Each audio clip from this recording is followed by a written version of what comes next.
Om Sadashiva Samarambam Shankaracharya Madhyamam Asmadacharya Paryantam Vande Guru Paramparam Ishvaro Guratmeti Murtibeda Vibhagne Vyomavda Vyaptadehaya Dakshinamutaye Namaha Sarva Vedanta Siddhanta Gocharan Tamagocharan Govindam Paramanandam Satguru Pranatosh Maha Om Shanti Shanti Shanti. Bem-vindos a mais um encontro do livro Yoga das Três Energias, que são os comentários de James Schwartz em cima dos sutras devocionais de Narada. Aos poucos, à medida que a gente vai desenvolvendo esses sutras com os comentários do James, a gente vai se dando conta que os sutras de Narada, belíssimos, no fundo são sutras eles estão versando sobre a devoção não dual, muito embora muitas vezes eles partam de um ponto de saída dual. Né? É natural, né? Você apresenta a devoção não dual para um devoto dual. O devoto dual não está mais satisfeito com aquilo. Então, você tem que partir de onde ele está. O Vedanta é sempre assim, ele vai aonde você está. E, a partir dali, ele puxa você de qualquer confusão que possa existir. Né? Então, vamos começar a ler aqui.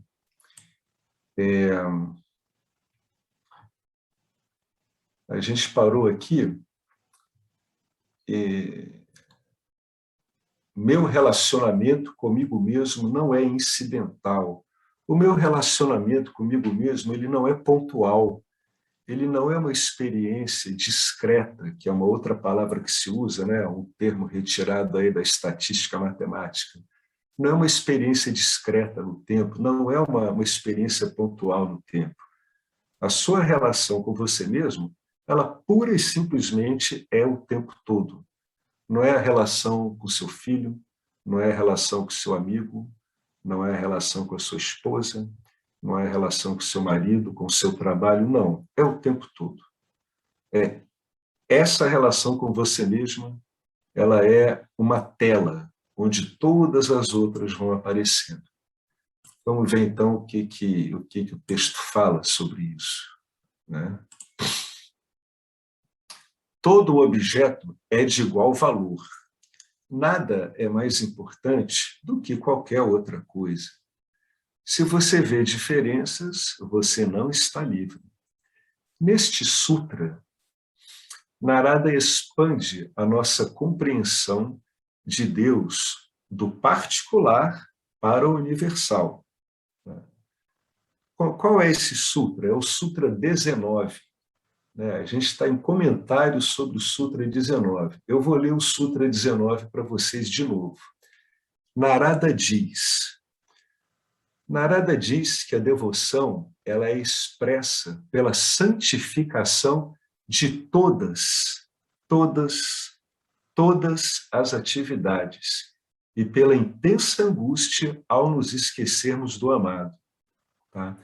A intensa angústia, quando a gente vai em direção a todos esses objetos, se esquecendo aí do campo dármico, do que significa o campo dármico, do que há de comum entre você e Ishvara, o campo dármico. Quando a gente esquece isso, espontaneamente, é engraçado falar isso, mas espontaneamente a gente se atrapalha de novo nessa dança de objetos aparentemente tão atraentes. Né? Então, é esse sutra que o Narada está falando. Repara aqui, devoção ela é expressa pela santificação, é um outro modo de olhar todas as suas atividades. Que atividades? Todas. Neste sutra, Narada expande nossa compreensão de Deus do particular, quando era Deus está lá e eu estou aqui, para o universal. Só há Deus. Finalmente, parece que aquelas escrituras de outras religiões estão fazendo sentido. Deus é onipotente, Deus é onipresente e onisciente. Esse é o passar para o universal. É simplesmente afirmar o que estão nas grandes escrituras do planeta. Você agora vai contar com uma relação com Deus acontecendo o tempo todo, que é o óbvio, sempre foi assim. Passar de uma visão míope, egocêntrica, para uma visão que inclui todos e tudo, é fruto da autoinvestigação. Todas as atividades, incluindo tarefas mundanas, e principalmente elas, né? Como escovar os dentes, tomar banho ou comer, namorar, devem ser feitas como oferendas ao Lorde, que habita dentro do corpo. Esse dentro aqui, estamos usando palavras, ele é uma concessão. Tá? Quando eu aceito os resultados de minhas ações como atitude de gratidão, os eventos não irão me agitar. Por quê? Porque você já trabalhou através do Karma Yoga a sua expectativa em relação aos resultados que você sempre quis obter através das suas ações. Quando está claro o trabalho do Karma Yoga, aceitar esses resultados com atitude de gratidão fica fácil. Né? Você vai se acostumando a fazer isso. E você vê que isso funciona, que é uma maravilha, isso é que é bacana no Vedanta. O funcionamento dele no seu cotidiano é extraordinário. Aceitar os resultados deve ocorrer com sinceridade e não meramente da boca para fora. O Karma Yoga, ele é uma disciplina premeditada, é incrivelmente bem desenhado, destinada a corrigir a tendência de reagir impulsivamente a eventos, sentimentos de mágoa, tomar as coisas como certas, tem que ser certo, tem que ser aquilo, a violência, tanto em pensamentos como em ações, quanto em palavra, e a reatividade, são sinais de que o devoto se esqueceu do Lorde. Ele tirou Deus da equação. Quando o indivíduo está tomado por isso, olha, mágoa, por todas essas impressões adármicas, isso quer dizer que ele está se colocando no centro de novo. Ele está voltando ao antigo hábito de se colocar como uma criatura central no campo dármico, esperando que o campo dármico vá satisfazer o que ele está querendo e esperando. Né? Então, naturalmente, como isso não tem como ocorrer o tempo todo, na verdade não ocorre muito, na verdade o campo dármico ele não é muito disponível para as demandas egóicas, logo aparecem problemas. Quando isso ocorre, essas impressões adármicas aparecem todas. Né? É tudo reatividade. A violência já vem da raiva, do seu desejo de não ter sido atendido. A reatividade é normal, né? Porque você está dominado por vássanas que não está prestando atenção. A mágoa por não ter sido agraciado com o campo. Tudo isso é sinal de que aquele velho condicionamento ele apareceu um pouquinho de novo. Né? Então, muitas vezes, basta você apenas pensar em Deus que tudo isso entra nos eixos. Ah, mas como é que eu sei que isso funciona assim? Experimente. Experimente uma, duas, três, 30, 40, 1.000, 8.000, 500.000 vezes. Né? Não parece que é muito, mas não é. Né? Nós realizamos um sem número de ações no dia a dia. Um belo verso diz que, para um devoto, as misérias não são verdadeiras misérias. E a riqueza não é a riqueza real. Esquecer o Lorde, esquecer Deus, é a verdadeira miséria. A lembrança constante do Lorde é a riqueza real. Né? É quando o seu movimento de atenção ele está nesse formato dele de devoção. A gente viu, né, que a gente pode olhar, é mais um enfoque que a gente dá. A gente viu que a gente pode olhar nossos movimentos de atenção como movimentos de devoção a objetos. Né? Então, quando você se lembra do Lorde de Deus, o que acontece com a sua atenção, com a sua devoção? Ela fica apontada para um local extremamente agradável, extremamente familiarizado, e que você reconhece de um modo muito fácil. É claro que para lidar com esse reconhecimento, você vai ter que lidar, muitas vezes, com alguns truques do ego, né? Dizendo que não é assim, o condicionamento vai dizer que isso não tem essa importância, Mas, diante de todos esses argumentos que a gente está acostumado a ver, o que a gente propõe aqui? A coisa aqui é simples. Diante de todos esses argumentos, simplesmente lembre de Deus. Você vai fazendo isso muitas e muitas vezes, isso vai gerando um efeito extraordinário. Tem algumas coisas aqui que seria interessante falar alguma coisinha aqui em cima, né? Ali em cima, na quarta linha aqui desse parágrafo, lá em cima, voltando lá para a cabeça dele, a gente, a gente lê aqui, ó, quer dizer, na terceira linha, passar de uma visão míope egocêntrica para uma visão que inclui todos e tudo é fruto da autoinvestigação. Você sair dessa visão míope egocêntrica sem a autoinvestigação é muito complicado, é difícil. Eu honestamente, eu não sei se isso a gente sai só através da autoinvestigação, né?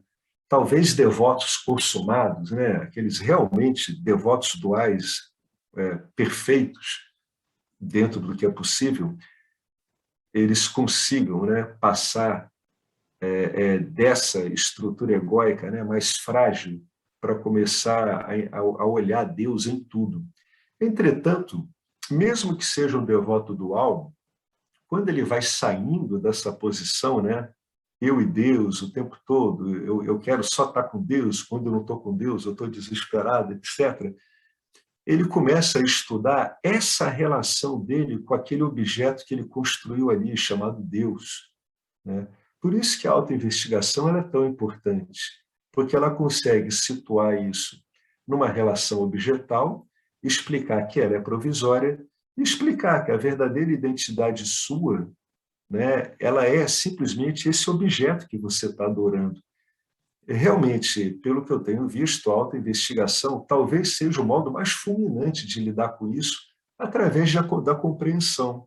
Essa compreensão ela vai naturalmente colocar um pouco de lado várias barreiras anteriores que havia, e a gente sabe que quando essas barreiras são colocadas de lado, paulatinamente, né, ou às vezes de um modo abrupto, como a gente já viu ocorrer com algumas pessoas, essa amorosidade, né, essa visão ampla acerca de Deus, esse entendimento, ele vem aparecendo naturalmente, porque ele expressa o que você é. E através da autoinvestigação você está tirando aqueles ganchos de visão duais, né, que te prendiam, eu aqui, Deus ali. Então, a autoinvestigação, para remover esse clinch, né, mental entre o devoto e Deus, ele é essencial. Assim fica cada vez mais fácil você poder ver, né, Deus em tudo, uma vez que os obstáculos a ver Deus em tudo, e não apenas naquela relação dual específica, vinculada a algum ritual, algum horário que você reserve ali só para isso começa a se expandir, isso vai ficando claro. Você começa a se livrar o quê? De uma limitação em relação à compreensão de Deus, né? É isso que acaba ocorrendo aqui. Eu ia comentar uma outra coisa aqui, mas eu esqueci. E aqui ele comentou do Karma Yoga. O Karma Yoga, ela para o indivíduo, né, acostumado a se identificar como um fazedor ou um usufrutador, ele trabalha fundamentalmente, além da compreensão profunda que ele dá, né, porque no fundo ele vai colocar você como mais uma modulação de Ishvara do campo dharma. Então você não é mais uma estrutura egocentrada, mesmo que não esteja claro que você e Ishvara são o mesmo, né, que vocês são puro e simplesmente ser, começa a ficar claro que você é mais uma modulação de Ishvara. Então, as vontades do campo começam a aparecer, as demandas do campo começam a aparecer como muito mais relevantes do que as nossas fantasias e projeções. Karma Yoga, ele trabalha em termos assim muito práticos, muito funcionais, ele trabalha tremendamente a expectativa. E a expectativa, ela é o principal gancho do ego para continuar fazendo ações esperando resultados.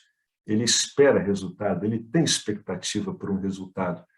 Essa expectativa é o que faz com que o ego permaneça autocentrado com base numa promessa futura, né?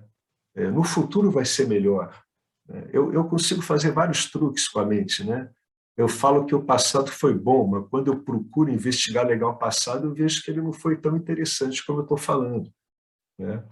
Eu posso falar que o presente eu estou muito bem, mas eu tenho os meus medos do futuro, eu tenho medo do que eu não posso conseguir, né?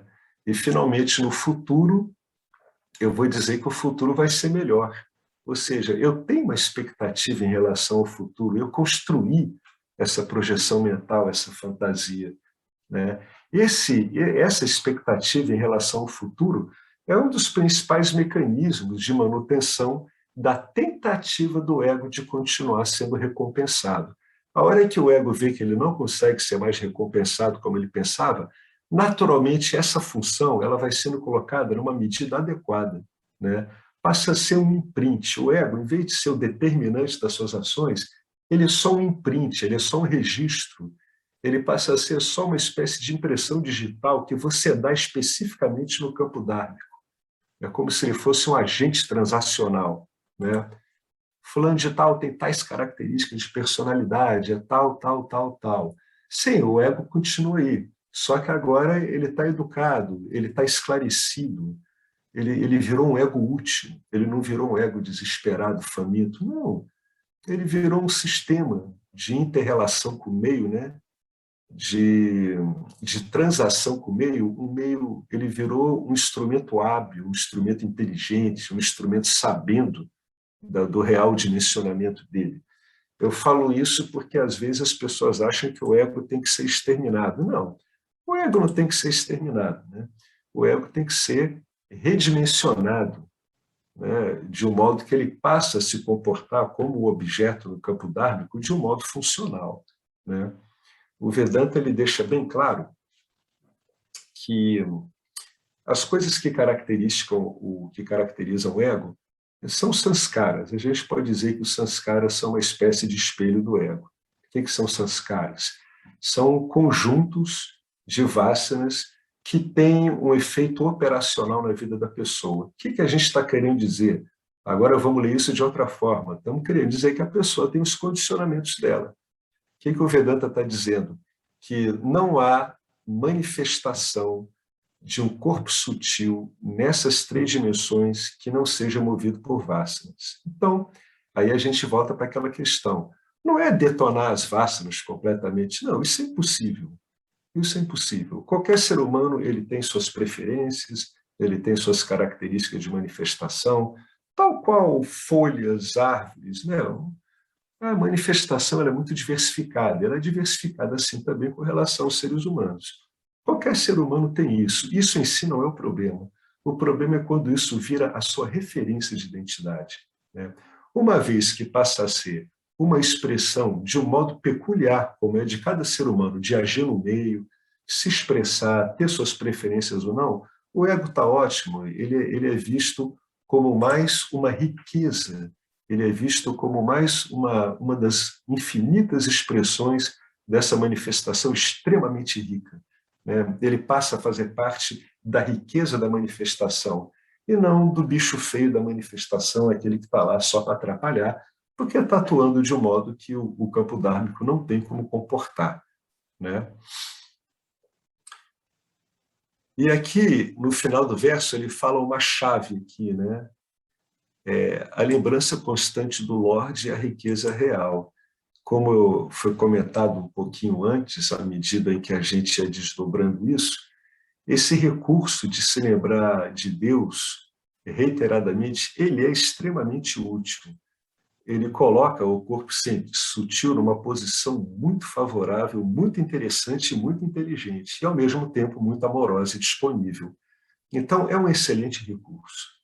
Se lembrar constantemente de Deus é ótimo, né? Se você quer se lembrar de alguma coisa, algum objeto sutil que você andou construindo aí, lembre-se de Deus, né? Lembre-se de Deus. Saiba que é uma representação, né? Deus não teria como ser expresso. É uma representação. Mas é muito melhor que a sua mente fique, se é para ela ficar ligada ao objeto, que ela fique ligada a essa ideia ampla que o Vedanta traz de Deus do que ela ficar ligada a outros objetos, né? Já que é para ligar um objeto, liga um objeto de grande valor, que você está compreendendo como é que ele é elaborado, por que é que ele aparece, como é que ele aparece nessa história toda e no que ele se aplica a você. Então, são recursos. Quem vai usando isso vai reparando como é eficiente. E quando é que se usa isso o tempo todo? Né? O tempo todo. O tempo todo. A pessoa vai aprendendo a lidar com isso o tempo todo. Né? Se ela ficar embaraçada quando se lembrar de Deus ao fazer alguma coisa, isso é uma coisa muito interessante para ela investigar, viu? Porque provavelmente ela tem uma vássana que criou uma ilusória e irreal incompatibilidade daquela ação com Deus.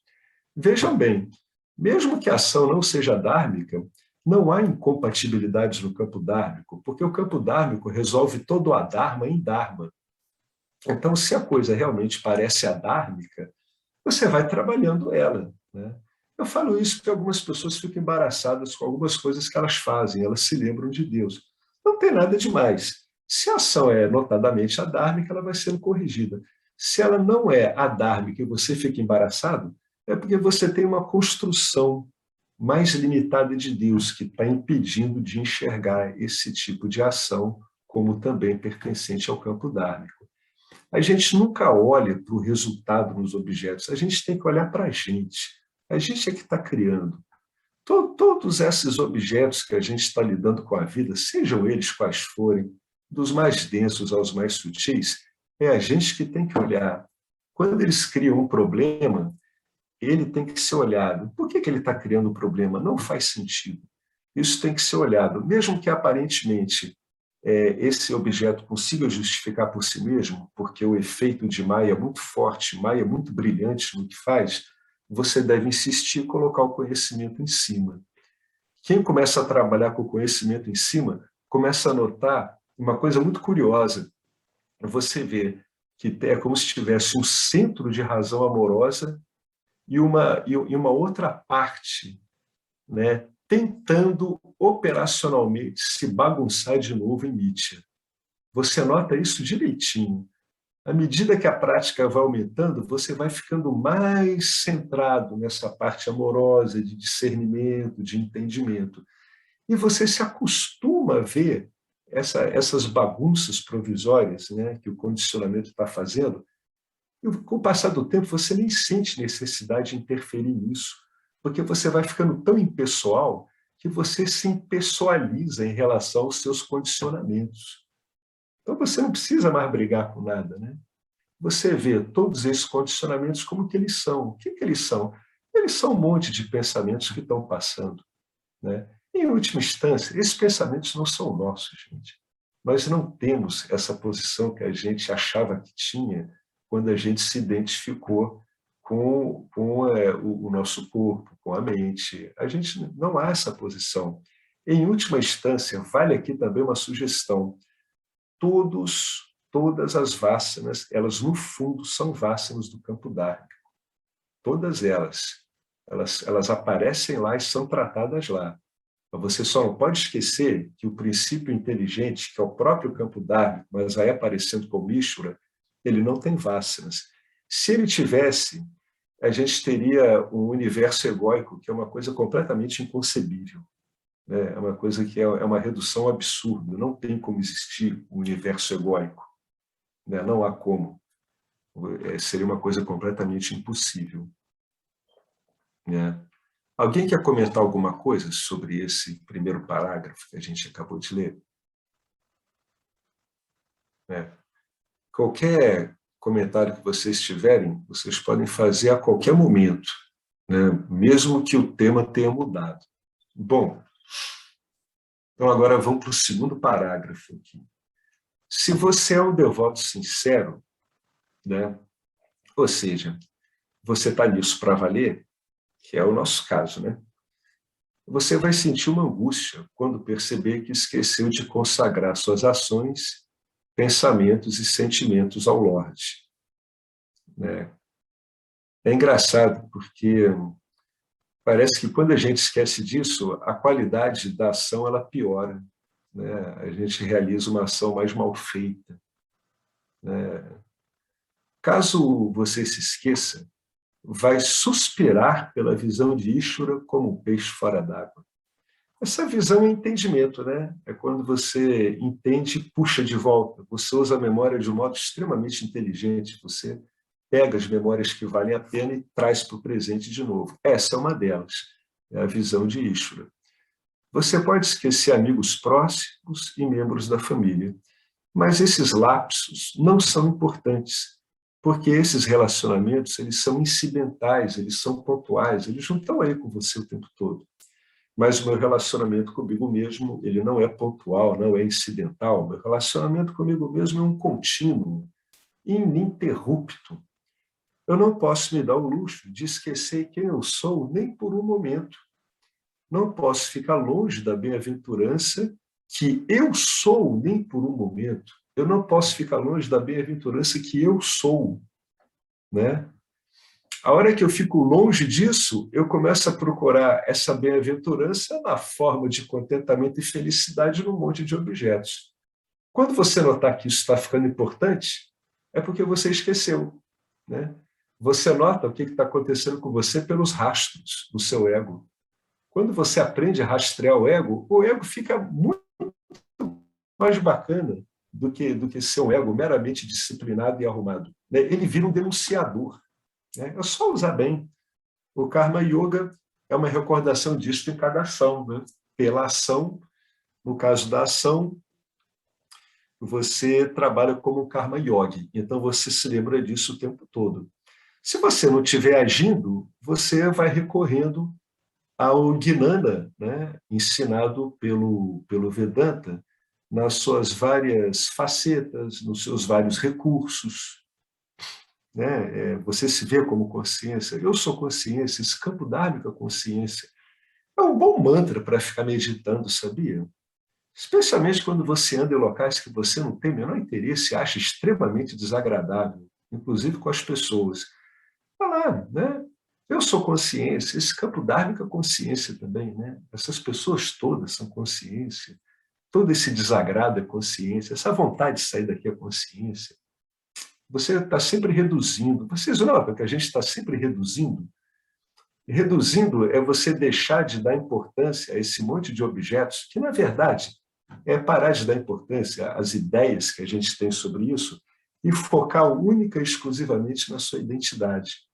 Não precisa se preocupar, porque o modo adequado de agir, de falar, vai aparecer. Sempre apareceu. Isso que é engraçado, sempre apareceu. O máximo que a gente conseguiu fazer foi atrapalhar, mas sempre apareceu. Sempre apareceu o modo adequado de agir, sempre estava disponível o modo adequado de falar. Ah, por que deu errado? Porque você estava focado em outro tipo de identidade, né? Então você não conseguiu ver esse tipo de sugestão. À medida que a mente vai ficando mais sutil, essas sugestões automáticas elas vão aparecendo. Não é nem uma questão de você pensar em agir. A sua mente está mais sutil, você está mais propenso, você está como se fosse um campo fecundo, né? Um campo aberto para aquele cultivo, e naturalmente o campo dármico começa a se cultivar conscientemente em você, né? É o que vai ocorrendo. Então as suas ações vão ocorrendo de modo mais espontâneo. É por isso que a carga de pensamento vai diminuindo. A primeira coisa que derruba a carga de pensamento é o fim da ligação com o futuro e com o passado, graças ao Karma Yoga. E com Gnana Yoga, com o passar do tempo, você começa a notar que aquele monte de pensamentos que você tinha era só um modo de você tentar, entre aspas, controlar ou estar ciente daquela situação de um modo egóico.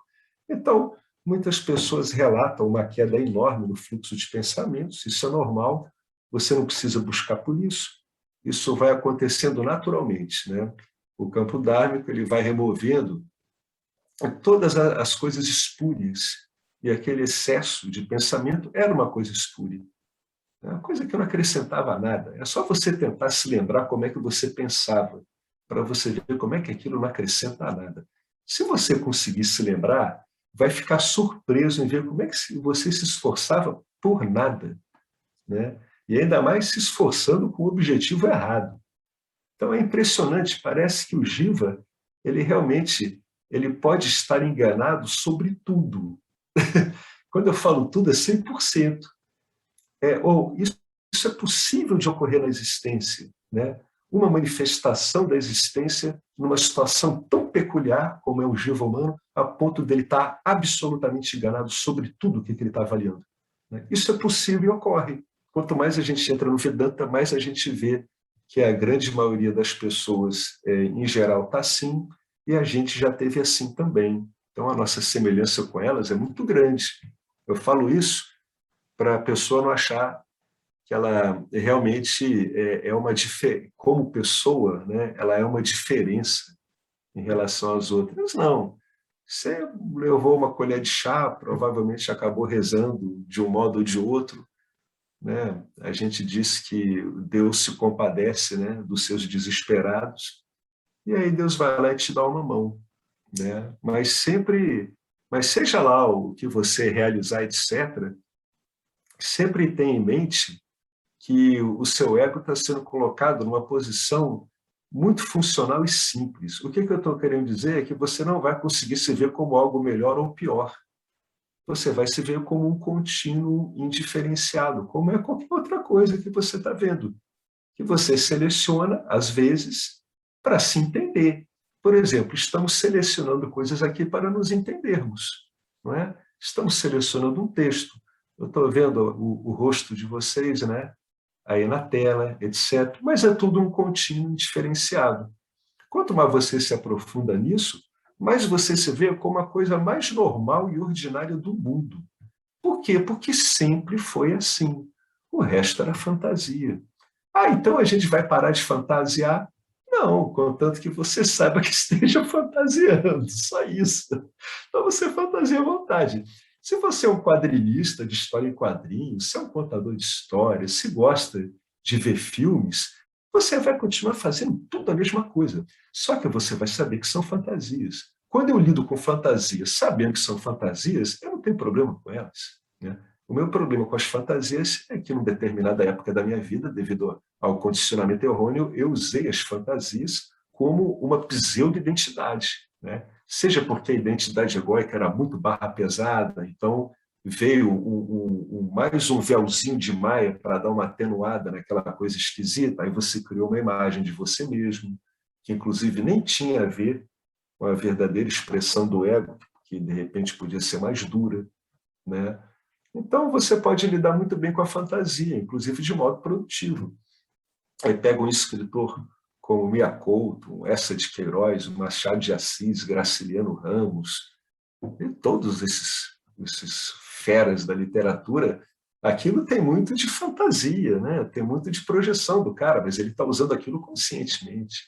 Então, dá essas obras literárias maravilhosas, né? São belíssimas de ler, né? Ou seja, não briguem com nada, né? Não briguem com nada. É só fazer as coisas que o Vedanta vai sugerindo, que as coisas vão ficando claras. Às vezes a pessoa quer ter uma ideia clara logo de cara. Não, isso é só um condicionamento, né? Quem entra assim e vai observando isso aqui, vai reparando com o tempo que as coisas vão se resolvendo de um modo que ela não esperava. E o que vai se apresentando como relevante também é algo que ela não esperava. Ah, isso é uma grande coisa, excepcional, tudo? Não, isso é simples. Isso é muito simples. O que é excepcional é a confusão que é feita em cima disso. Isso é o famoso samba do crioulo doido. É uma coisa impressionante. Quando você vai saindo disso, você fica perplexo em ver como é que você pode se enrolar por tanta coisa sem sentido. Não faz sentido. Então, você acredite nas escrituras e manda ver no Vedanta, que invariavelmente você colhe frutos. Não tem jeito. É por isso que o James botou aqui, se você é um devoto sincero, ou seja, você está nisso para valer, né? Então, algum comentário sobre isso que a gente falou aqui agora? Né? Tá, então a gente continua. Agora a gente vai para o Sutra número 20. O que diz Narada? Abre aspas. A devoção é corretamente descrita em cada uma dessas formas. Então, agora, ele vai listar exemplos de devoção. Que exemplos são esses? São exemplos corretos, são exemplos dármicos, são exemplos verdadeiros, genuínos de devoção. Há um exemplo que não é uma devoção não tão genuína, é uma dessas, sim. Vou citar um exemplo de um milionário. Poderia ser um mendigo, é o mesmo. Né? Está lá um mendigo, né? Senhor, se hoje eu conseguir R$ 5, eu acendo uma vela para o senhor. É uma devoção, mas não é uma devoção tão genuína assim, né? Eu estou negociando com Deus. Deus está na minha equação, mas Ele está lá para me ajudar a conseguir o que eu quero. Vamos imaginar o milionário em vez do mendigo e ver que a manobra é a mesma. Você tem um milionário que ele investe não sei quantas dezenas de milhares de dólares, né, ou centenas de milhares de dólares numa obra, e ele investe aquilo e, no fundo, ele está pensando assim: Senhor, fazer com que eu seja reconhecido. Esse é o prêmio que ele quer. O prêmio que o mendigo quer é os R$ 5, mas o que o milionário quer, como já é milionário, não adianta ganhar dinheiro, ele quer o reconhecimento. Esse tipo de devoção ele é maculado por interesses transacionais da personalidade com o campo dármico. No caso do mendigo, ele está transacionando querendo uma pequena quantia. No caso do milionário, ele está transacionando querendo uma coisa muito comum que as pessoas buscam no campo dármico: reconhecimento, admiração. Gente, louvor, usurpação. O cara está dando um golpe no campo dármico, ele está pegando o centro do louvor e deslocando para ele. Né? É um truque, é uma tentativa de rasteira. Por que eu falo tentativa? Porque isso só ocorre na cabeça do cara, não ocorre mais em nenhum outro lugar. O campo dármico não está dando a mínima para esse monte de bobagens. E vai dar para aquele milionário o que ele tem que receber. Né? E para o mendigo também. Né? Então, agora ele vai descrever formas onde a devoção é vista de um modo correto, de um modo genuíno, de um modo que não é transacional. Ó, as definições de devoção dualista e não dual mencionadas nos sutras anteriores não são contraditórias.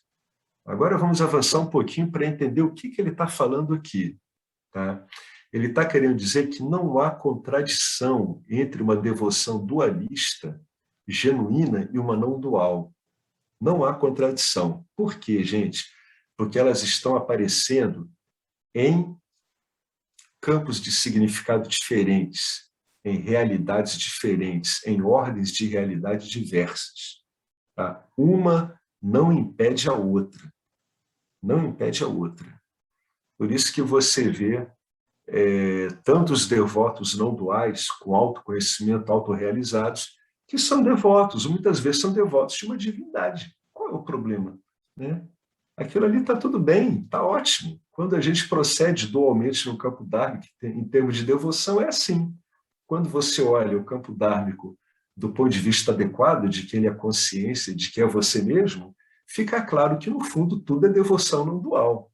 Ali é uma manifestação, né? A consciência se manifesta, vamos chamar assim, numa relação, né? Ela se manifesta como devoto e como Deus adorado. Tanto dentro do campo dármico, isso tem a sua beleza, tem o seu aspecto genuíno, verdadeiro, né? Se você é um devoto sincero, como também olhando através dessa outra dimensão da realidade, que seria a realidade não dual. A gente estaria ali apenas com um evento, né, um evento devocional. Né?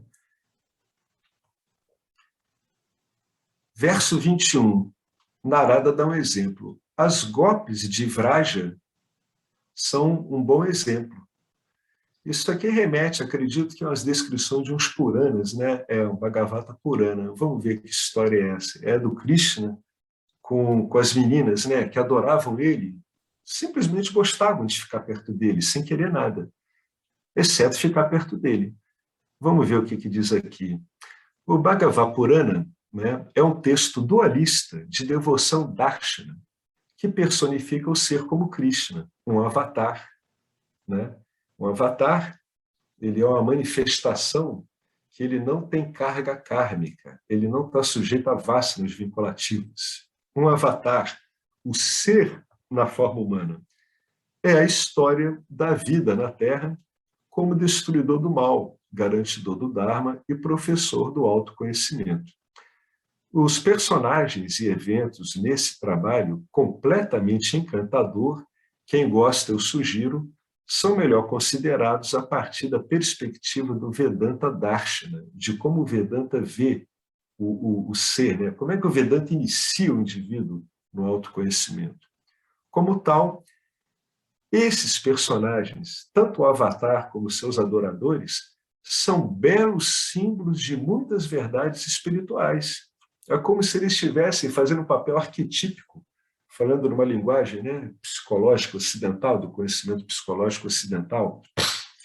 Embora Krishna apareça no Mahabharata, o Purana, que é o Purana mais popular, como professor do Dharma e da não-dualidade, a maioria dos devotos de Krishna não aceita a não-dualidade por várias razões. Esse é um outro aspecto. Quem poderia falar muito bem disso e de um modo muito interessante é o professor Arlindo.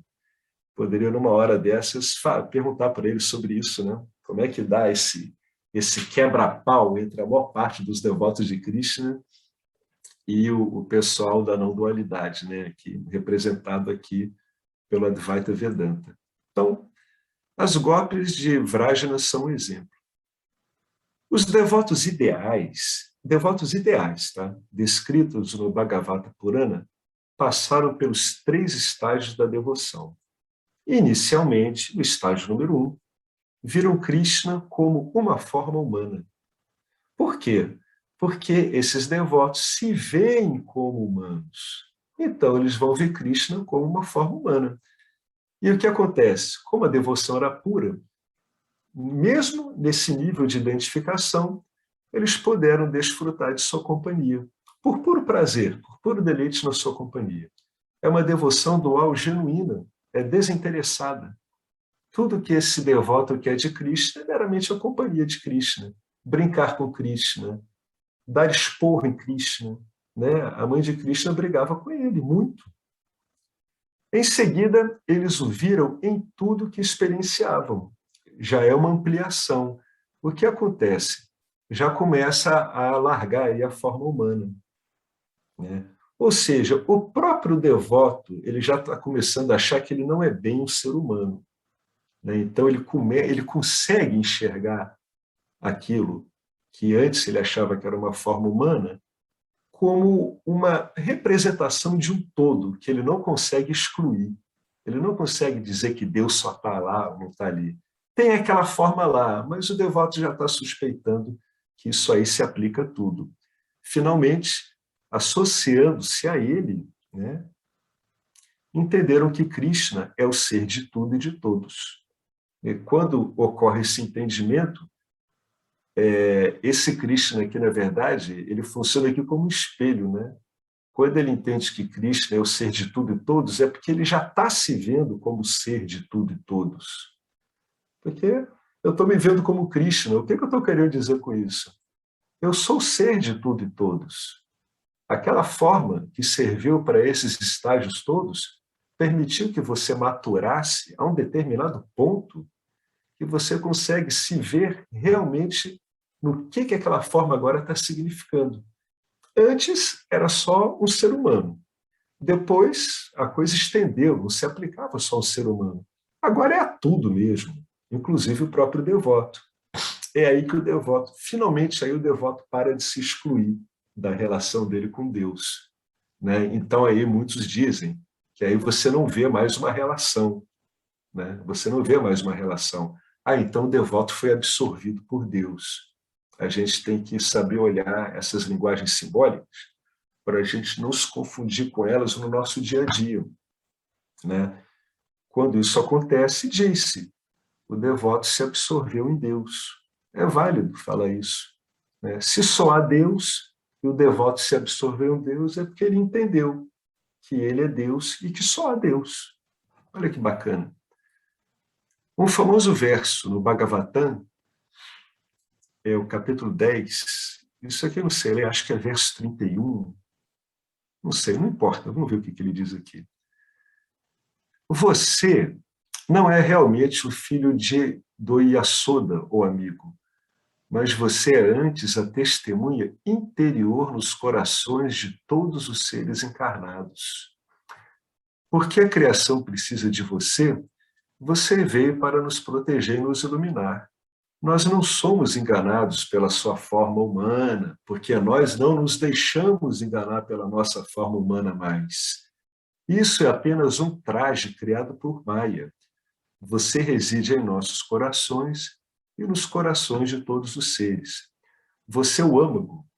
Essa é a tradução aqui, né? Você reside em nossos corações e nos corações de todos os seres. Está querendo dizer o seguinte: você, que é eu, é o âmago. Isso que é o coração aqui, é o âmago de todos os seres. Todos os seres ocorrem em você, né? Assim, as gopis desfrutaram da devoção a Krishna, sabendo muito bem que Krishna não era apenas outra pessoa, né? E que o relacionamento delas com ele não era um simples flerte homem-mulher, mas uma comunicação sagrada entre um devoto e Ishvara, na qual cada um estava intimamente e intensamente consciente da verdadeira identidade um do outro. Como não há sinais externos desse tipo de relacionamento, ele só pode ser entendido com referência ao motivo subjacente, articulado no próximo sutra. O que ele está querendo dizer aqui? Como esse relacionamento ele é baseado em devoção igual a compreensão, né? Ele não emite sinais externos. O que é sinais externos? Sinais externos são sinais que você vai perceber através dos seus órgãos dos sentidos, né?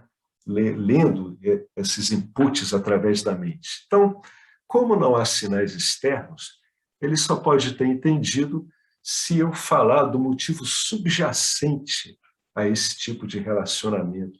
Qual é o motivo qual é o motivo subjacente desse tipo de relacionamento? Ele vai estar articulado agora nesse seguinte aqui. Vamos ver qual é. Mesmo no caso das gopis, não se pode criticá-las por esquecer a grandeza do Lorde. A devoção decorrente do desejo ou apego nascido da falta de discriminação, ela é imprópria, tá? Por quê? Porque ela gera um apego nascido de uma identidade egóica.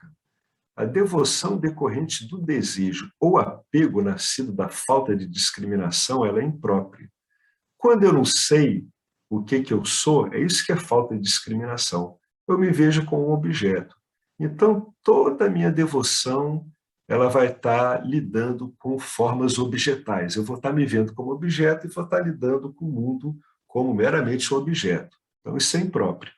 Enquanto a devoção, baseada na discriminação e no conhecimento, leia-se que autoconhecimento, ela é pura e ela é irrepreensível. De fato, no Bhagavad Gita, capítulo 9, verso 11, Krishna diz que se uma pessoa não souber quem ela é, não tratará os outros com amor. Puxa, isso é uma grande verdade. Você vai tratar as pessoas com interesse, não com amor.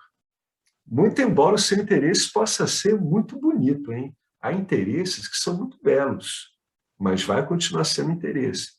O interesse por uma virtude, o interesse por todos aqueles que a gente viu lá no começo do Vedanta, por algum belo valor, né, que esteja pura e simplesmente apenas ancorado na dualidade, né? Mas isso não será o amor mesmo, né? Você vai estar maculando tudo com o seu interesse trazido pelo condicionamento, trazido pela identificação. Porque a realidade é não dual, todo mundo não difere de você. Então, o amor puro é a única base verdadeira para os relacionamentos. Um modo interessante de olhar para isso aqui é você reparar que tudo que aparece nos relacionamentos, né? Por exemplo, você responder de um modo É carinhoso, bacana, mas ao mesmo tempo firme, né? Há uma dúvida que uma pessoa tem com relação a você, você dá uma satisfação para alguém, você numa relação erótico-afetiva, você encontrando amigos. É interessante olhar tudo isso como espécie de reflexos do amor puro que você é. É interessante esse treino de olhar. É como se fossem sombras, né? São bonitos no campo do dual, mas são meras sombras do amor que você é, que é um amor completamente descompromissado com interesse em qualquer objeto, né? Então, todas as vezes que você abraçar um amigo, olhe aquilo como decorrência do amor que você é. Quando você estiver namorando, quando você estiver conversando com alguém, olhe a atenção que você está dando à conversa da pessoa. Mesmo que a conversa dela seja chata, eu vou dar aqui um truque. Olha só, você finge que está prestando atenção de modo muito adequado, concordando tudo, e fica prestando atenção em como você e aquela pessoa são expressão do amor puro. E aquilo está aparecendo daquele jeito. O fato de estar aparecendo numa conversa em geral egóica, com a pessoa falando de um monte de histórias dela, não invalida o uso dessa experiência para remeter você ao que você é na verdade, né? Então você pode, ouvindo isso, e ao mesmo tempo ficar num deleite de ver, pô, que maneiro, é a mesma consciência, aparecendo aqui de um jeito, aparecendo de outro. Aí tem essa conversa que a pessoa está falando. Olha como, apesar de eu não achar a conversa dela interessante, olha que coisa interessante, como ela acha a conversa dela interessante, como o imenso amor que ela é consegue criar a devoção dela por um objeto inexistente. Olha que coisa fantástica. Isso é incrível. Aquilo não tem substância nenhuma. É tanto amor que o cara consegue criar aquilo, acreditar naquilo e viver daquele jeito, embora totalmente enganado. Não é bacana? Né? Isso é bacana, porque de cada experiência você vai extraindo a sua referência. Não importa se seja uma experiência que te agrade ou não.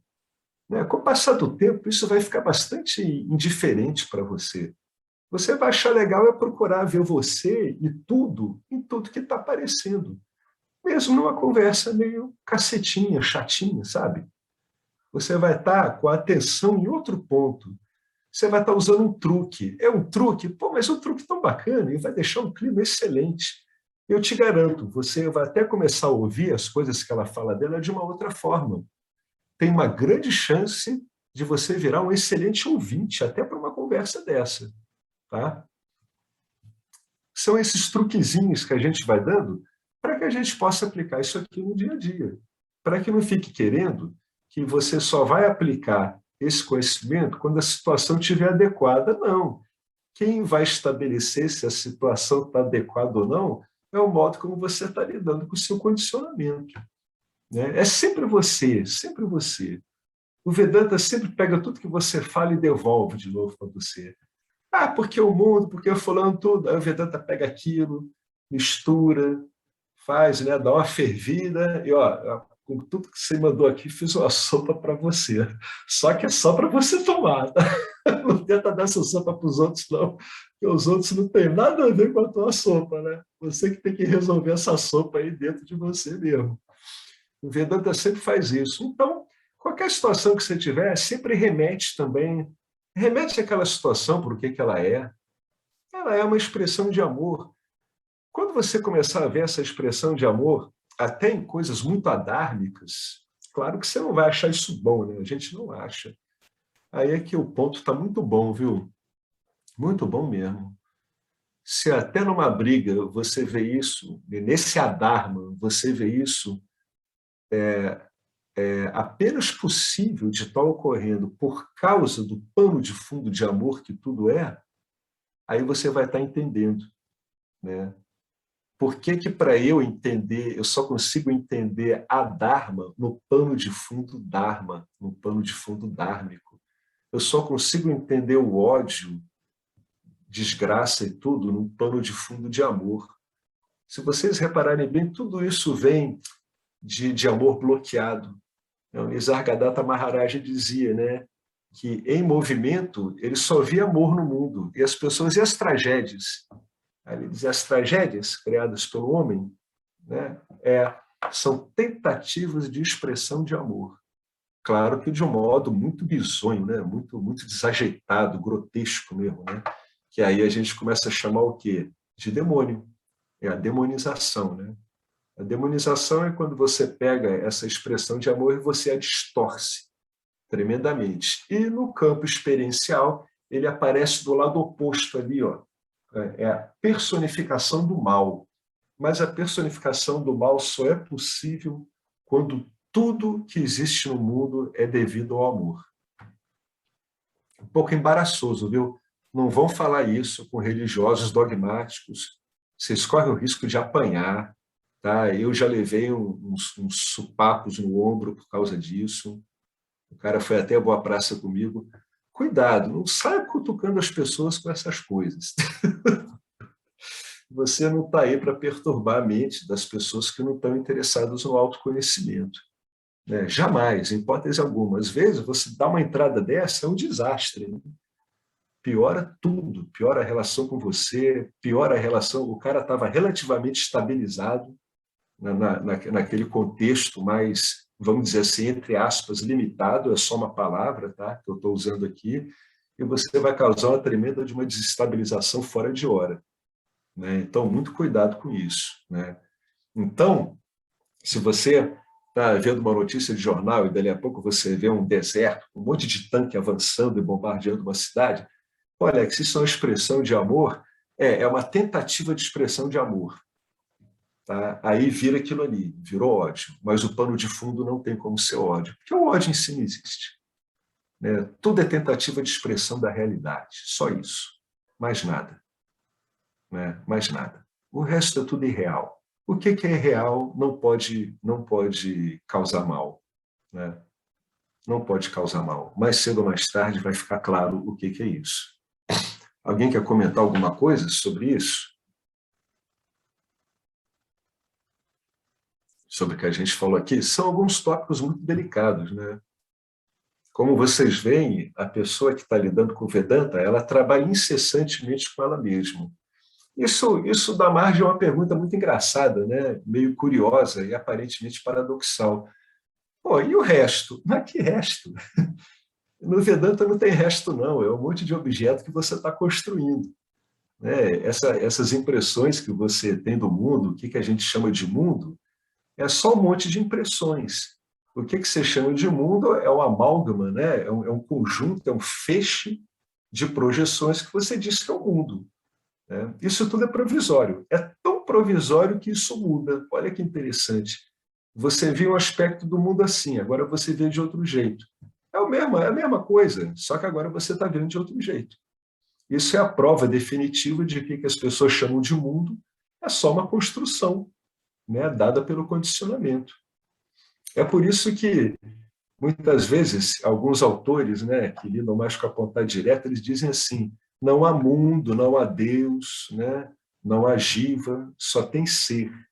Porque o Vedanta ele deixa claro para a gente que o mundo, o Jiva, Deus, são construções que a gente faz através das nossas projeções. E o trabalho do autoconhecimento é ir tirando essas projeções, tirando o seu vínculo com elas. Então, sempre que o cara disse que o mundo desaparece, o mundo não vai desaparecer em termos transacionais, mas a visão que você tem do que você chamava de mundo será profunda e radicalmente transformada. Será uma transformação tão profunda que você vai andar nesse tal de mundo, por esse tal de mundo, de um modo completamente diferente do que você andava. Completamente diferente. Né? E para todo mundo em volta, em geral, não vai ter mudado quase nada. Então, a coisa é tão bonita que ainda por cima não levanta poeira. Né? Não levanta poeira, não cria problemas em volta, com um monte de gente te cobrando coisas. Você mudou aqui, você mudou ali. Não. A imensa maioria das pessoas não vai nem notar o que aconteceu. As pessoas que convivem mais intimamente vão notar mudanças, mas o grosso não. Porque quando você for lidar numa vida mundana, você vai lidar como um mundano. Né? A relação mundana é sagrada também, depende de como você lida com ela. Se você a vive conscientemente, ela é sagrada. Então, você vai fazer um papel mundano muito bacana, muito ético. Você vai ser um mundano ético, né? Justo, bacana, brincalhão, sério quando precisa. A gente tem que estar sempre ciente dessas duas ordens de realidade para a gente não fazer confusões de nível. Senão as confusões de nível ocorrem e elas podem dar uma quantidade de problemas impressionante e é difícil desfazer depois. Tá? Então a pessoa tem que estar sempre atenta a isso.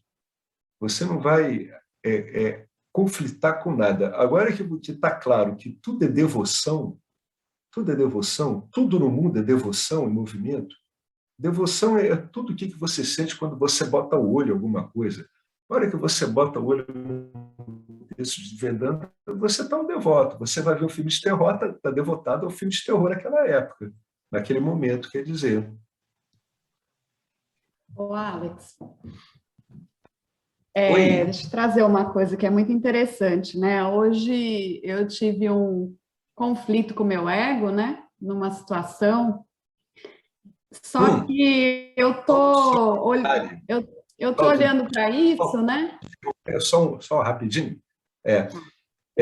O que conflitou com o ego é uma parte do ego também. Isso aí está claro para Claro, você. claro. Ah, tá, beleza. Tá Sim. ótimo. Não, é que eu ia comentar assim,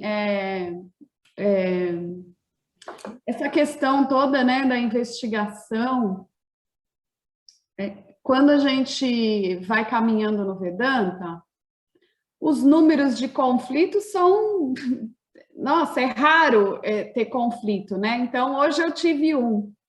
E aí, puxa, que vantagem que eu tenho, né? Porque não é conflito toda hora. Então, é um lugar privilegiado que a gente tem para investigar, porque o conflito aparece, né, em alguns momentos, vamos dizer assim, é um pouco diferente do que era a minha vida antes, né?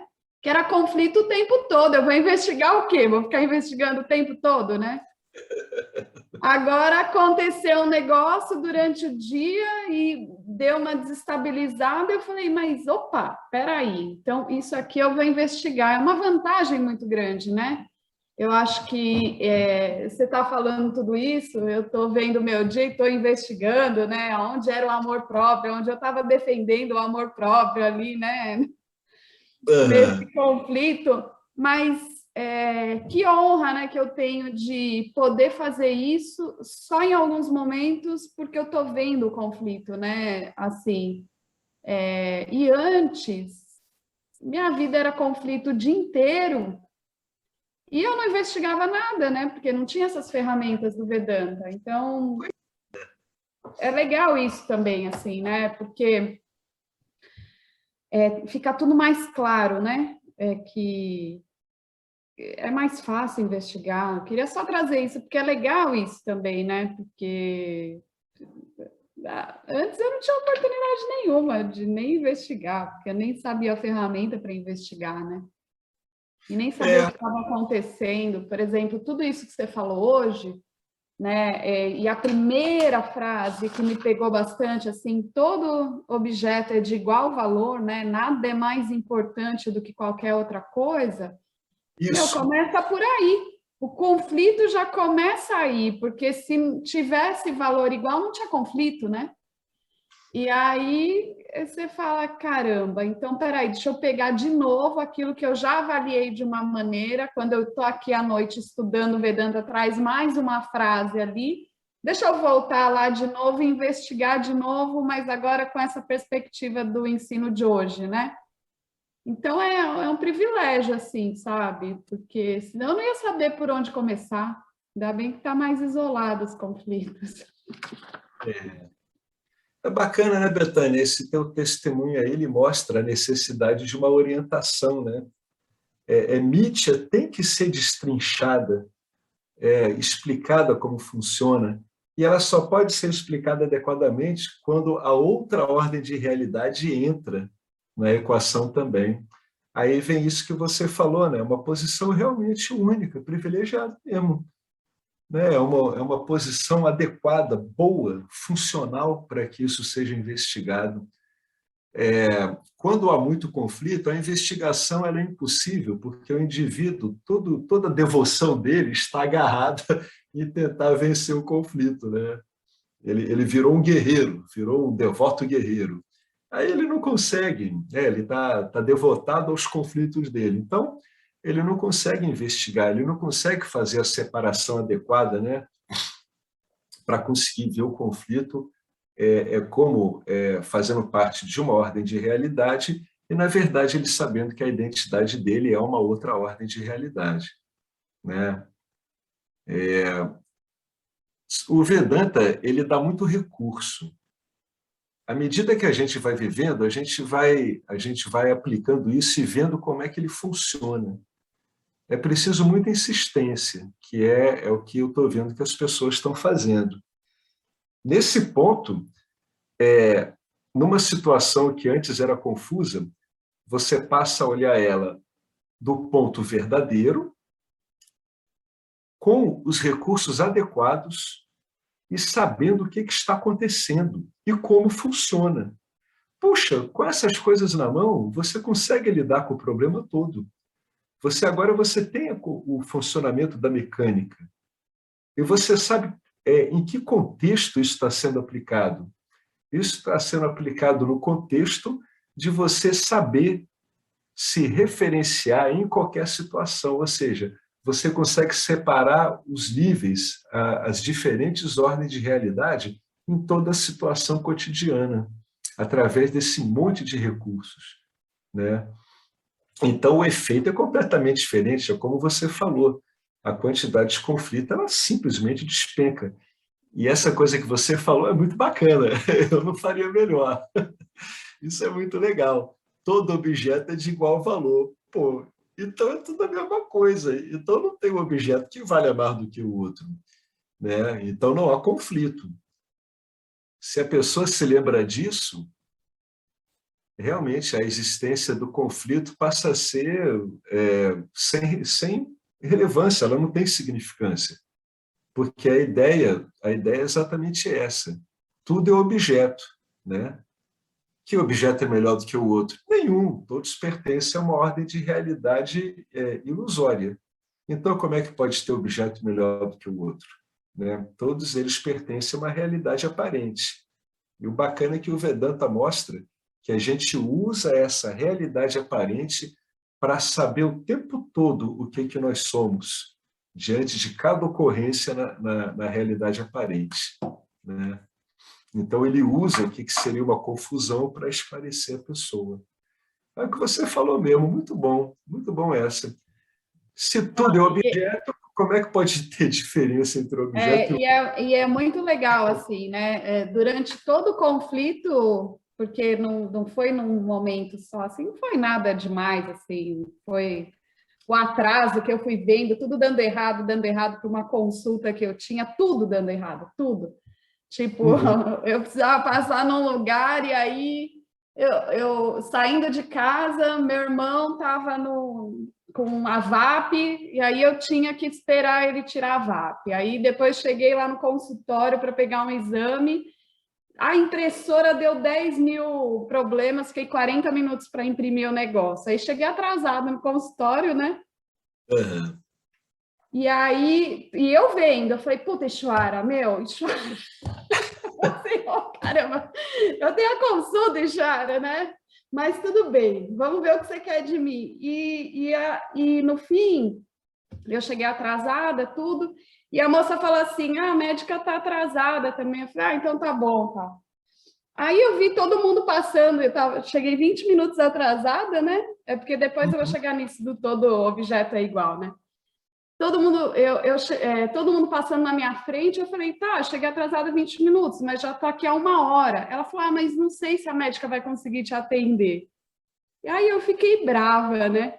Eu falei, mas por que você não me falou? Mas eu não olhei para isso, todo objeto é igual, né? Eu fiquei brava porque eu achei que o meu amor, né, meu tempo era valioso, né? Eu fiquei brava, eu falei, não, então cancela, eu preciso ir embora, eu preciso dar almoço para minha mãe, fui assim, né? Aí cheguei no carro e comecei a dar risada. Eu falei, tá bom, Chara, eu tinha entendido, não era para estar no consultório, estava tudo dando errado, né? E aí eu comecei a olhar, falei, nossa, mas você tá brava por causa do quê, né? Que besteira, tal. Ah, faz exame na outra vez. Então você vai olhando as coisas assim, né? Putz, e você vai avaliando isso. E aí quando veio essa frase, né? Era a frase que eu precisava ter ouvido aqui hoje. Todo objeto é de igual valor, né? Então eu também estava achando que, né, o objeto da Betânia ali, o tempo dela era mais precioso, né? Então aí deu um conflito. Se eu tivesse Aham. olhado por esse lado, não teria dado. Mas eu me divirto olhando para tudo isso, sabe? Porque às vezes acontece uma situação assim, aí você tem que lidar, e não é nada demais, mas tem um monte de coisa aí, entendeu? Tem vássanas enormes aí, né? E é Com muito certeza, legal olhar tudo isso, porque certeza, é muito legal. Eu com tô contando, certeza. né? Porque, assim, a investigação vai acontecendo, né? E a gente tem muita honra ter o Vedanta para ir olhando para isso, né? E depois sair dando risada, né? De sigo mesmo, assim, né? Que é tudo aparente mesmo. É quando você acha graça, né? Porque quando esse suposto conflito, a gente vê que ele não tem substância, né? O que que aflora? Aflora o que que a gente é. A gente acha graça mesmo. A gente acha graça desses enganos birutas, né? Mas por que que eu estava tão, por que que eu fiquei tão zangado com isso, né? Mas é assim que funciona o Vedanta. Ele funciona nessas situações bem cotidianas mesmo. E aí você vê assim, né? Caramba, então quer dizer que eu dei uma carga boa naquela vássina de horário, tudo, né? Aí você já começa a ficar mais atento, né? É o meu tempo, né? Você começa a ficar atento a isso. Vamos ver quando é que de novo esse gancho, né, do arrancar aparece. Olha o meu tempo aí. Aí você já liga, né, o sinalzinho de alerta. Olha eu aí querendo separar um tempo aí do campo d'água só para mim, né? Como você falou, né? É uma coisa muito cotidiana, mas mostra muito do condicionamento da gente. É bacana quando tudo isso vem vindo à tona e a gente está lidando com um instrumento de análise, de estudo, de resolução tão poderoso, né? É muito bacana. Realmente a gente tem muita sorte. Eu chamo de sorte, é graça, é tudo a mesma coisa, né? É o famoso imponderável aí, né? Bacana, bacana. Eu acho legal esses testemunhos porque eles são simples, né? Eles mostram que a gente evidencia coisas importantes que a gente tem que olhar através da nossa experiência ordinária mais comum, né? Mas realmente o Vedanta vai deixando a pessoa numa condição de disponibilidade tal que essas experiências elas não passam mais, né, sem ser assimiladas, né? A gente começa a assimilar tudo, vai tudo sendo assimilado, vai tudo sendo compreendido, né? É muito bacana, bacana, um belo testemunho esse, muito bom. É assim mesmo, é no dia a dia, fazendo as coisinhas mais bobinhas, né? Aparentemente mais bobinhas. Engraçado isso, né? Como se lavar um prato fosse uma coisa boba. Pô, tanta coisa está acontecendo para você lavar um prato, meu amigo, você não faz nem ideia. Não tem nem como saber o que é isso. É tudo um imenso mistério, né?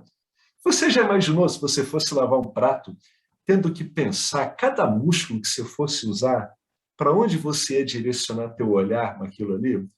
Nossa, você ia demorar talvez semanas para lavar um prato, né? Mas aquilo tudo processa, está vendo como tudo é meio que automático? Tudo vai sendo processado. Quando você não opõe obstáculo, o sistema ele trabalha em você. Só que agora você está vendo conscientemente que ele trabalha mesmo. Ele está trabalhando, é tudo automatizado. Quando eu estou falando, eu não estou pensando onde eu vou jogar essa mão, né? Ela está se mexendo, não estou pensando exatamente na sequência de palavras, né? A gente vai ficando cada vez mais consciente de como a coisa sempre ocorreu desse jeito. Só que agora a gente está ciente e a gente pode impedir que esses obstáculos continuem a funcionar, né? Através da investigação. Bacana, muito bom, um belo testemunho.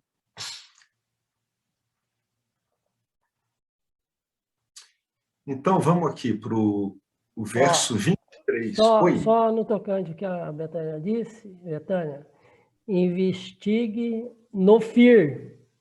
No fear e sem medo. No fear e no fear. No fear e no fear. Vamos investigando, né? Mas é bacana, né? Porque quando a gente vai lidando com o Vedanta, o nível de conflito da gente com o campo dármico vai caindo muito. E aí é como a Betânia falou bem, né? Aí dá para investigar, porque se o indivíduo está o tempo todo brigando, ele não tem nem energia, nem foco para investigar, né? Então, primeiro, o Vedanta ele dá um sossega-leão, né? Que o ego é um bicho muito bravo, ele é muito autoassertivo, né? Então, o Vedanta vai dando uma sossegada, vai amansando, né? Vai dizendo, calma, leão, que na verdade o que eu estou vendo aqui é um gatinho. O Marcelo, você trouxe o FIR aí, né? E justamente eu olhei para o FIR na hora, porque eu entrei no carro, já vi o FIR se desfazendo, entendeu? Uhum. Já vi a intensidade diminuindo, dando risada, é isso mesmo. O FIR é a frequência com que isso acontece, é isso mesmo, a intensidade, o tempo que a gente fica nisso, o tempo de recuperação. Isso não é conversa fiada, né, o Vedanta? Não é conversa fiada. É você pegar o negócio mesmo e funciona o FIR. Funciona, cara. É o FIR mesmo. É o FIR no dia a dia. Pois é. Só para lembrar as pessoas... Só para lembrar as pessoas, o FIR é um truque, é um sistema de aferição, na verdade, que é sugerido pelo Swami Paramarthananda. Essas letras FIR representam frequência, intensidade e recuperação. Então, o Swami Paramarthananda diz assim, olha, tem um jeito interessante de você ver se esse ensino está dando resultado no seu dia a dia. Vamos supor que você perca, né? Que você se perca. Você está agarrado numa vassina. Primeira coisa, vai observando essa vassina específica, a frequência com que ela está voltando, né? Ela parecia todo dia. Caramba, ela já está aparecendo dia sim, dia não. Aí, dali a pouco, está aparecendo uma vez por mês, né? Então, essa é a frequência com que ela aparece. O outro parâmetro que Paramarthananda sugere é a intensidade. É o quanto essa vassina te mobiliza, né? Energeticamente, emocionalmente, tudo também é um outro parâmetro. Será que essa intensidade está modificando? E o outro é a recuperação. Em quanto tempo você demora para você se recuperar uma vez que você tenha sido sequestrado por um bonde de vássanas? Você foi metido lá no camburão das vássanas. Quanto tempo você demora para sair do camburão, entendeu? Então, é o FIR, é a frequência, intensidade e recuperação. Então, é bastante interessante isso, né? Além de você ter a investigação, você também tem um método, um modo de aferir. O Vedanta é maravilhoso, né? E é o que a Betânia disse. Caramba, não é brincadeira, funciona mesmo. É só você começar a botar em prática que você vai ver que beleza de funcionamento, né? Inclusive, tem uma publicação no grupo desse FIR. Foi uma tradução que ocorreu lá no grupo, né? Tem um sitezinho muito interessante. É só você botar FIR que aparece ali. Ele dá ali todo o sisteminha. Como é que se usa? É bem simples, bem eficaz. Frequência, intensidade e recuperação. Se a frequência, a intensidade e a recuperação em relação a uma vassina estão caindo simultaneamente ou estão caindo, às vezes, independentemente uma da outra, né, esse é um sinal de que o ensino está dando resultado, né? É que ele está funcionando. Ou seja, você volta rápido para o seu centro e aí você sabe do Senhor. Olha que maravilha. Esse que, no fundo, é o negócio, né? Imagina, cara, uma pessoa que diz que o Vedanta é puramente mental, aí vê a gente dizendo que você sai de uma vassina e aí você agora repousa de novo nos braços do Senhor, né? As pessoas deviam estar ouvindo isso para parar de falar essas loucuras sobre o Vedanta, né? Muito bom, gente, muito bom. Eu gosto muito dessas conversas que a gente tem aqui, as coisas bem cotidianas, bem ordinárias mesmo. É como eu acho bacana a vida, essa vida comumzinha mesmo, esse mistério assombroso comum. O mistério assombroso e ordinário é ótimo. Verso 23, Narada diz, abre aspas, se você esquecer, que a gente esquece, né? Que todo objeto, especificamente uma pessoa, que é onde nossos laços são mais fortes, é a consciência, é o seu próprio ser, o único ser que existe, é o único eu. Apenas a paixão egoísta permanece. Então vamos ler de novo? Se você esquecer que toda pessoa é consciência, é o seu próprio ser, apenas a paixão egoísta permanece. Ou seja, se você esquecer isso, o que ele está querendo dizer aqui? É que, subrepticiamente, naquele relacionamento, mesmo que não esteja aparecendo, já há condições para uma relação egóica. Tá? Então, se você esquecer isso, isso já é o campo pronto para que ocorra alguma relação de troca. E, em última instância, o que é uma relação de troca? Uma relação onde o ego quer beneficiar ele mesmo, né? Essa função da mente agarrada às vássanas acha que está se beneficiando disso. Isso pode ocorrer até numa tentativa honrosa, né? É como quando o pai diz assim para o filho, meu filho, você deve ter uma profissão que te faça digno, eu quero que você faça tal carreira, tal carreira, tal carreira. Bom, é nobre, é bonita a intenção do pai, mas no fundo ele está querendo se agradar através do filho, né? Também vocês não vão sair falando isso em qualquer mesa também, ainda mais em famílias onde ocorre isso, não vão cutucar casa de gente enforcada mostrando laço de nó de forca, não façam isso. Casa de ferreiro, a gente fala em espírito de pau, né? Então, se o pai estivesse conversando com o filho, vendo ele como a existência que ele jamais tenderia a impingir no filho, a empurrar no filho uma carreira, né, profissional, por mais nobre que seja. Ele conversaria, né? Se o filho quer uma carreira que tem uma remuneração mais difícil, ele ia lá e ia conversar com o filho. Se ele nota que aquilo ali é uma expressão do garoto mesmo, artes cênicas, tudo, meu filho, então paciência, vai preparado, mas vai fundo. Mas se você quer fazer isso, é para ir fundo mesmo, né? Para você ser um bom ator, né? Um cara dedicado mesmo. Por isso que ele coloca aqui, se você olhar a pessoa usando os recursos unicamente do condicionamento, inevitavelmente o desenho de Maia, o desenho do projeto e a execução desse projeto na prática vai te levar a ter uma relação de interesse. Tá? Por mais nobre e bonito que seja o assunto que esteja em questão.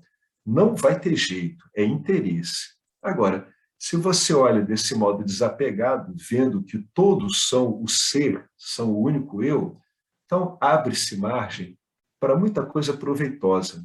Até para que o próprio filho, no caso que a gente citou, se arrisque. É um risco. Ele vai ter que estar ciente do risco dele. Ele quer seguir uma profissão mais precária? Tem risco. Você está ciente disso? Então, manda ver. Vai embora, vai firme. É a expressão. Em última instância, é a expressão dármica do cara naquele momento, né? O que ele escreve aqui? Esquecer que objetos são você é comum, mas não se esqueçam que os objetos são você, viu? Mas você não é objeto. É interessante, fica repetindo isso toda hora que você ficar olhando muito encasquetadamente para um objetozinho muito fixado. Lembra disso, esse objeto sou eu, mas eu não sou esse objeto. Né? Lembra do oleiro, que ele constrói um barro, né? O barro ele constrói um pote, o pote só existe por causa do oleiro. Mas o oleiro não precisa daquele pote, aquele pote não é o oleiro. Essa analogia é muito boa, né? Esquecer que objetos são você é comum, porque os objetos não aparecem como consciência. Os objetos, eles aparecem como o quê, gente? Como existência em si, né? E quando a gente lembra que consciência é o mesmo que existência, a gente, através dessa redução, a gente equivale os objetos também à consciência. Tá? Essas manobras a gente pode fazer o tempo todo, elas têm um efeito muito interessante. Então, tratamos os outros como objetos, as outras pessoas. Por quê? Porque a Maia faz com que nos identifiquemos com o complexo corpo, mente e sentidos. O programa roda assim, não é para brigar com o programa, é para ver a alternativa ao programa. E, a partir dessa perspectiva, a diversidade parece ser real. Né? Ela deixa de parecer aparentemente real e realmente parece real mesmo. Né? Ela tá, os seus sentidos, né? Todo o trabalho da sua mente organizando os sentidos te dá a impressão de que aquilo é real. Que impressão real é essa? Esse é o efeito de Maia. Essa é a prova de que Maia trabalha formidavelmente bem. Né? Sensorialmente e mentalmente parece que é real. E no conhecimento que a gente tem, não. A gente sabe que não é. Né? A partir dessa perspectiva da identificação com corpo, mente e sentidos, a diversidade parece ser real. E, naturalmente, a gente vai sentir parte dessa diversidade. Portanto, vamos nos sentir separados e incompletos. A partir desse senso de diversidade, uma vez que você está identificado, conforme o programa preconiza, surge o desejo de se completar através de objetos. E as principais vítimas disso são os relacionamentos humanos. Né? Mas também a gente tem isso através de vários outros caminhos. O desejo, ele é solitário, ele é doloroso e ele é cego para as necessidades dos outros. É mais uma frase duríssima do Vedanta para as pessoas que têm uma identificação egóica muito forte. Ah, mas o meu desejo por aquela pessoa é maravilhoso. Não, olha com cuidado. Olha com cuidado. Né? É um desejo, o que é um desejo solitário? É que ele só serve a você. Por que doloroso? Porque mesmo que ele seja cumprido, depois tem a ameaça dele se perder. Você vai ter que desejar de novo. E cego para a necessidade dos outros. Porque para o ego, o outro é apenas um construto, é apenas uma construção, é apenas um objeto, é apenas faz parte de uma projeção, é o tal do outro. Olha aquele outro lá, que outro, cara pálida? Não tem outro, não. O outro, ele é uma ideia que tem na tua cabeça e você se mexe através dessa ideia. Então, por isso que o desejo ele é cego para a necessidade dos outros.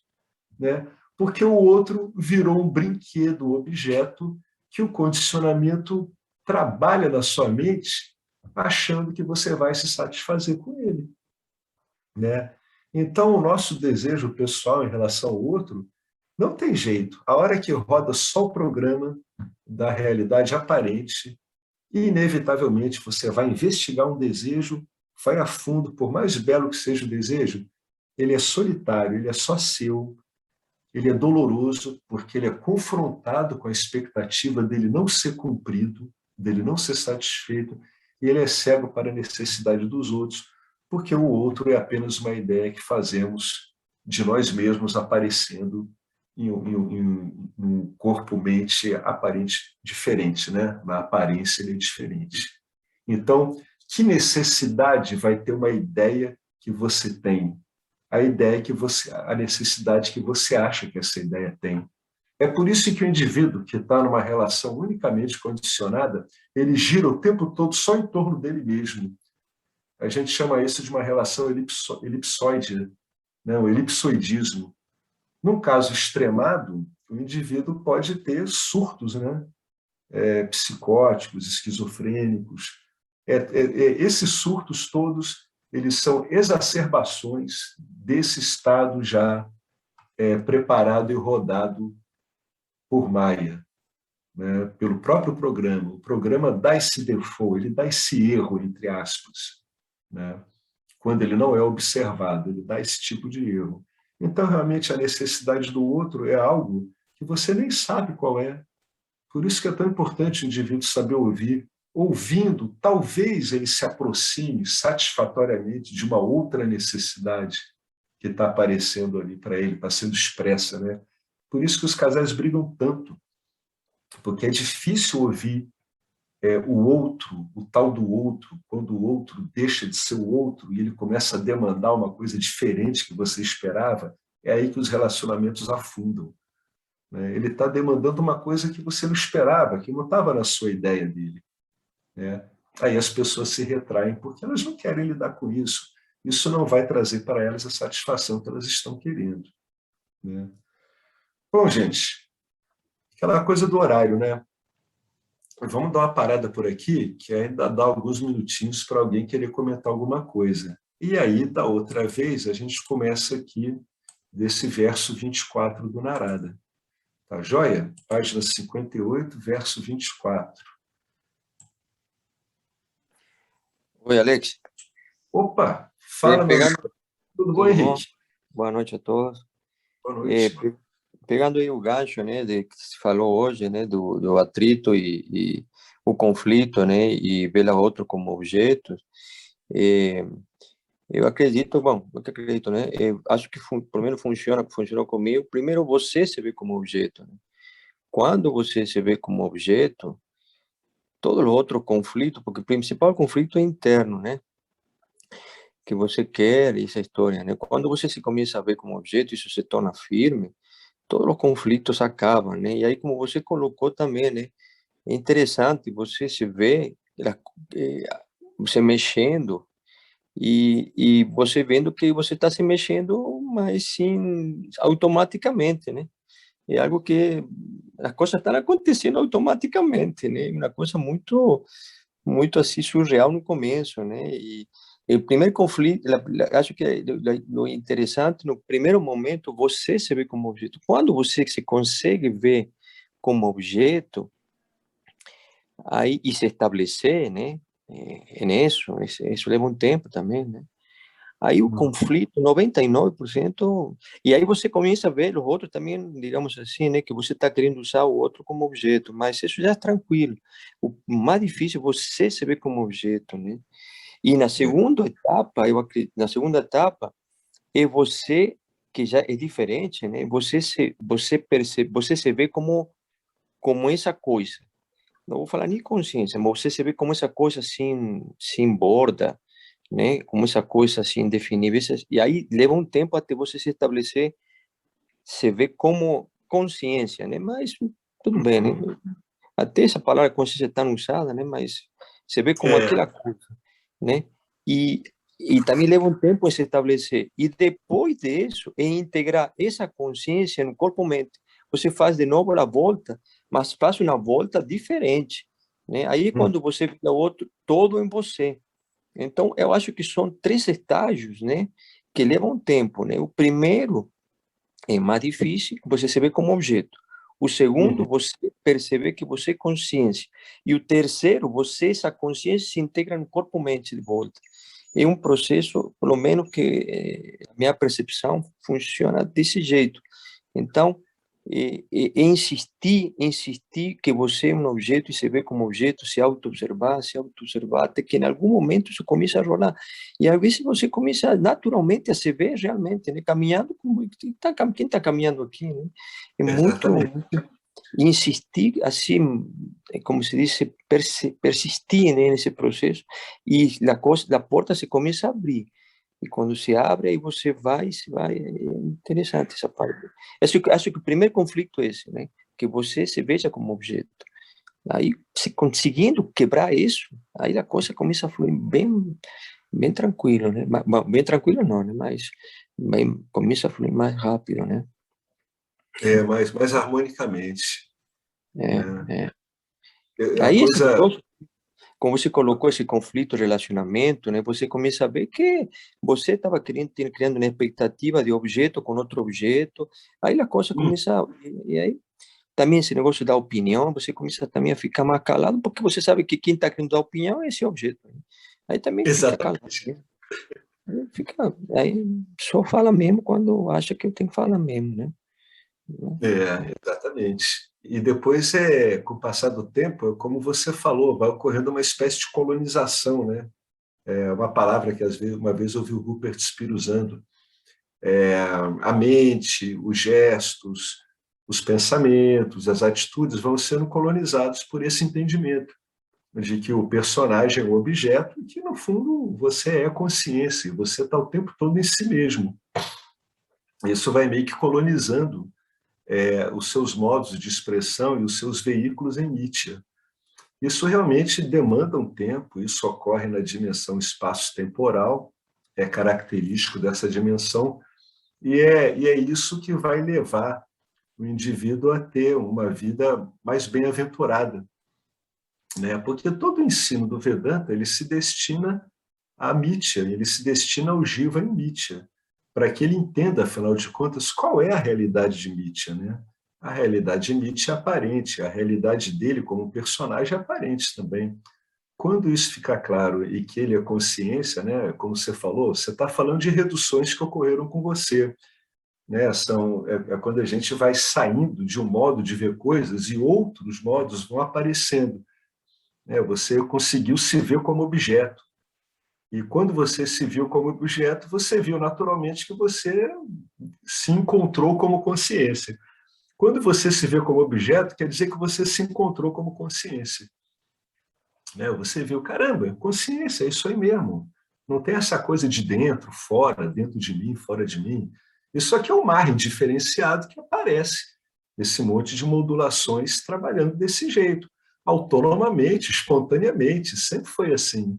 Aí fica claro que a coisa se move de um modo muito automático, espontâneo mesmo, né? Tem algumas analogias disso, né, com essas inteligências artificiais, né, que estabelecem um foco por elas mesmas. É uma coisa muito interessante essa situação, né, essas duas ordens de realidade, como o Vedanta preconiza. A gente encontra, inclusive, reflexo disso aí até em filmes de ficção científica, né? Você tem uma realidade que é a verdade e a parte virtual, ilusória, é tudo feito assim mesmo, de programas. A gente entende, quando a gente se vê como objeto, é porque a gente está vendo a gente como aquele que está rodando programas, né? Que são os condicionamentos. E depois isso tudo vai sendo reduzido. E, finalmente, é isso que você falou mesmo, isso demanda um tempo, né? Porque esse personagem ele vai sendo colonizado pelo entendimento que ele teve, né? Ele vai sendo ocupado, ele vai sendo harmonizado. Tem várias palavras, né? É legal a pessoa usar a que casa melhor com ela. Tem gente que não gosta da palavra colonizado, mas é tudo questão pessoal, né? Esse negócio de não gostar vai e cria uma projeção, né? Mas tem uma hora que você para de conflitar com as coisas que você cria aí, né? Porque não são pessoais mesmo, não tem problema, mas essa etapa ela ocorre assim mesmo, né? Às vezes de um ângulo, às vezes do outro. Primeiro puxa mais pelo lado do objeto, né? Aí o cara às vezes fica até meio chateado, pô, uma coisa mecânica, né? Porque o indivíduo está se vendo como algo mecânico, ele é mesmo, né? Aí depois vem uma ideia assim, pô, então vai fortalecendo cada vez mais, né? Como é que isso está sendo visto, né? Então, uma hora esses marravakas tudo vão dando efeito, o indivíduo começa a se ver como consciência. Outras vezes o indivíduo tem a sacação de que ele é consciência e que, portanto, o personagem dele é um objeto mesmo, como qualquer outro. Mas isso são os enfoques, é como vai ocorrendo com cada um. Às vezes ocorre primeiro num de um jeito, depois do outro, né? Mas a coisa continua até que ocupe, é como se estivesse baixando, vamos usar entre palavras, fazendo uma concessão, né? É como se estivesse baixando de Satya para Nitya, uma reprogramação consciente, autoconsciente. É isso que vai acontecendo, né? O personagem continua, né? Ele vai ficando harmonizado, ele vai ficando bem dimensionado, ele já sabe qual é a verdadeira identidade dele. Então é um personagem muito mais propenso a ter uma vida, né? Muito mais contente, bem-aventurada, etc., do que alguém que sai aí catando coisas desesperadamente que não vão satisfazer nunca, né? Muito bom, gente, muito bom mesmo. Os comentários muito bons, eu estou vendo aqui que a gente está entrando mesmo, pessoas muito determinadas, né? O importante é isso, essa determinação, né? Aí a gente diz pessoas determinadas, né? Vai saber, né? O que a gente sabe é que baixou uma determinação. Pessoa determinada como se isso fosse da vontade da pessoa, né? A gente tem que ter cuidado com as palavras, né? A gente está o tempo todo usando palavras para se orientar. Mas, de uma certa forma, esses personagens aqui estão imbuídos de determinação, né? Como é que isso ocorreu, a gente não sabe muito bem, mas essa aqui é a verdade. Tá ótimo, gente. Alguém mais Também quer não, fazer? e também não interessa como ocorreu, né? Não me interessa. Talvez a Não me pergunta não interessa. faça sentido ainda. Talvez Nunca. não faça sentido. Não Né? interessa como Não ocorre. É o interessa, que faz ocorre, sentido. acabou. A gente Pronto. pode brincar, né? Você fica brincando com essas categorias mentais, mas é uma brincadeira. O que a gente está vendo aqui que é uma brincadeira, né? A gente, pô, não interessa no fundo, porque talvez não faça sentido mesmo. Né? Eu me imbuí de muita determinação. Oh, você é um super diva. A ardência. A ardência. Não é? O que a gente sabe é que ele ligou o fogo aí, pronto, é assim mesmo. Né? Bacana, isso é tudo muito misterioso, né? Quando a gente olha com cuidado, a gente só vê mistério mesmo. Uma hora, né? Olha, quem ainda tem dúvida quanto a isso, passa um tempo se olhando no espelho, olhando profundamente os seus próprios olhos, cara. Tem uma carga de mistério e de desconhecido extraordinário na imagem de um ser humano, sabe? Esses olhos sempre procurando alguma coisa, né? Tentando entender as coisas. O que é isso que está tentando entender? Que coisa impressionante. Não pode ser nada material e nem sutil. É muito fantástico, muito fantástico. E incrível, é comum e ordinário, sempre foi assim. É isso que é incrível. O resto era tudo que a gente viu acima, criações inapropriadas, né? Vamos dizer assim, né? Projeções são criações, então eram criações inapropriadas. Tá ótimo, gente. Maravilha, muito bom mesmo. Muito feliz aí.